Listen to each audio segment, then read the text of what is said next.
अस्सलाम वालेकुम दोस्तों, उम्मीद करता हूँ सब दोस्त खैर खैरियत से होंगे।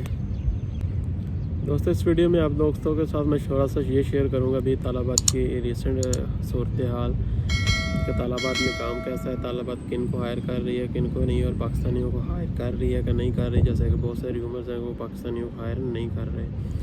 तो दोस्तों इसमें थोड़ा सा मैं आप लोगों के दोस्तों के साथ शेयर करना मुनासिब समझता हूँ कि जो है ना तालाबाद हायरिंग कर रही है, सबकी कर रही है, इंडिया, पाकिस्तान, नेपाल, बांग्लादेश सबकी हायरिंग कर रही है। लेकिन मसला क्या आ रहा है कि सिर्फ उन कंपनीज़ के थ्रू हायरिंग हो रही है जिनके तालाबाद के साथ डायरेक्ट कंट्रैक्ट है, और जिनके तालाबाद के साथ डायरेक्ट कंट्रैक्ट नहीं है उन कंपनीज़ के थ्रू हायरिंग नहीं हो रही। ये बिल्कुल झूठ है कि तालाबाद की हायरिंग नहीं हो रही। तालाबाद की हायरिंग हो रही है। अभी रिसेंटली जो उन्होंने लड़के टर्मिनेट किए थे जो तालाबाद की हायरिंग नहीं कर रहे थे, ऐसी कोई बात नहीं थी, तब भी हायरिंग हो रही थी। लेकिन क्या था कि वो जो है ना जिन कंपनीज़ के डायरेक्ट कंट्रैक्ट थे ना उनकी हायरिंग हो रही थी। एक तो ये, दूसरा ये कि जो है ना वो, और दूसरा ये कि उन्होंने जिन लड़कों को टर्मिनेट किया है उनको टर्मिनेट किया है। एक तो जो स्ट्राइक, आपको पता है कि 2-2.5 माह पहले तालाबाद के कुछ राइटर्स ने स्ट्राइक की थी जिनमें मोस्टली पाकिस्तानी थे, तो उन्होंने उन लड़कों को टर्मिनेट किया है। और कुछ उन लड़कों को टर्मिनेट किया है जिनके वीज़े जो है ना, पहले तो ये है ना वीज़ा आज़ाद, जो उनको बोलते हैं आज़ाद वीज़े, वो वीज़े थे तो वो भी तालाबाद के साथ काम कर रहे थे। तो अभी ऐसा कुछ नहीं, अभी जिनका जो है ना वो डिलीवरी सर्विस का वीज़ा होगा वही तालाबाद के साथ काम कर सकता है। तो इस वजह से बहुत सारे लड़कों को उन्होंने जो है ना वो टर्मिनेट किया था। तो ये थी वो सारी कहानी का जो है ना लब्बे लबाब को पाकिस्तानियों को हायर कर रही है नहीं कर रही, और कब पाकिस्तानियों की हायरिंग बंद है कि नहीं बंद, तालाबाद की हायरिंग बंद है। तो ये उसका एक छोटा सा डिटेल जो है ना, ये उसकी एक पोजीशन थी कि तालाबाद की हायरिंग क्यों बंद थी और कैसे बंद थी। दूसरा ये है कि काम अभी थोड़ा सा बेहतर हो चुका है तालाबाद का। तालाबाद के जो लड़के हैं, मैं इंशाल्लाह आप लोगों तालाबाद के राइडर्स का इंटरव्यू भी किसी दिन लेता हूं तो आप लोगों के साथ उसकी लाइव स्टोरी शेयर करूंगा। और दूसरा यह है कि तालाबाद के भी जो है ना वो मार्केट अच्छी हो गई है। लड़के जो है ना, पहले क्या था कि पहले 20-25 ऑर्डर करते थे, ठीक है। उस टाइम क्या था कि पर ऑर्डर का रेट भी 7.5 था। अभी लड़के 15 चलो एवरेज कर लो, 15 ऑर्डर कर रहे हैं। तो अभी ऑर्डर का जो पर ऑर्डर रेट बन जाता है ना वो 8.5 से 10, 11, 12 ये एवरेज रहती है। आप मान लो कि एवरेज 10 दिरहम है। तो वो इस तरह से डिलीवरी ऑर्डर कम हो रहे हैं, लेकिन यार आपको पर ऑर्डर अच्छे बन रहे हैं। अगर आप 15 डिलीवरीज कर लेते हैं तो मान लो कि मैं तो कहता हूँ कि एवरेज आप 4000 निकाल रहे हो, और उसमें से अपने एक्सपेंस निकाल लो, आप 1500 एक्सपेंस पे निकालो, फिर भी 2500 बच रहा आपको। हाँ, जैसे कि पहले एक बड़ा बूम था, लड़के जो है ना वो 16-17 घंटे का ड्यूटी करते थे, 27 से 28 डिलीवरीज करते थे, और वो जो है ना वो 5000 निकालते थे, उसमें से जो है ना अपना 1000-1500 खर्चा निकाल के तो 3000-3500 बचा रहे थे। वो बात अब ख़त्म हो चुकी है। वो पहले क्यों था, एक तो कोरोना आया, कोरोना की वजह से जैसा कि दुबई में लॉकडाउन था, कुछ भी अलाउ नहीं था, सिर्फ बाइक राइडर्स अलाउ थे।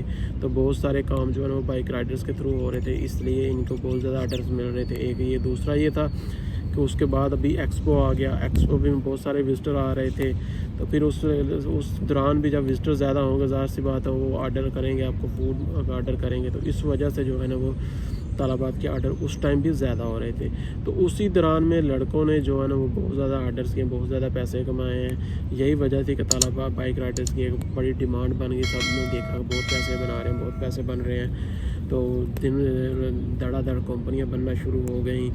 कंपनियों ने जनाब ये बाइक राइडर, वो इधर से बाइक राइडर आ रहे हैं, इधर से बाइक राइडर आ रहे हैं। और अभी जैसा कि वो अभी 2 टाइम गुजर गए हैं, तो अभी मार्केट अपने नॉर्मल जो है ना कंडीशन में आ चुकी है।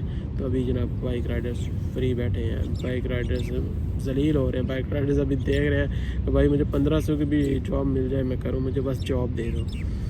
तो इसलिए दोस्तों अभी इस जॉब के पीछे इतना मत भागें, क्योंकि आपको पैसे भी 10-15 हज़ार दिरहम देना पड़ रहे हैं, और फिर जाके वही आपको 1500 बचेगा। और इधर दुबई में आने के बाद आपको 6-7 माह जो है ना वो जलील भी होना पड़ेगा, आपको रूम में रुकना पड़ेगा लाइसेंस की घर से। तो मैं तो इसको मशवरा नहीं दूंगा, मैं आप सब दोस्तों को ये मशवरा दूंगा कि जो है ना आप, क्योंकि इधर आके 6 माह तक तो आप कंपनी के ख़िलाफ़ भी कोई एक्शन नहीं ले सकते भाई, कि कंपनी आपके साथ अच्छा नहीं कर रही तो आप जो है ना कंपनी के ख़िलाफ़ 6 माह तक आप कंपनी भी चेंज नहीं कर सकते।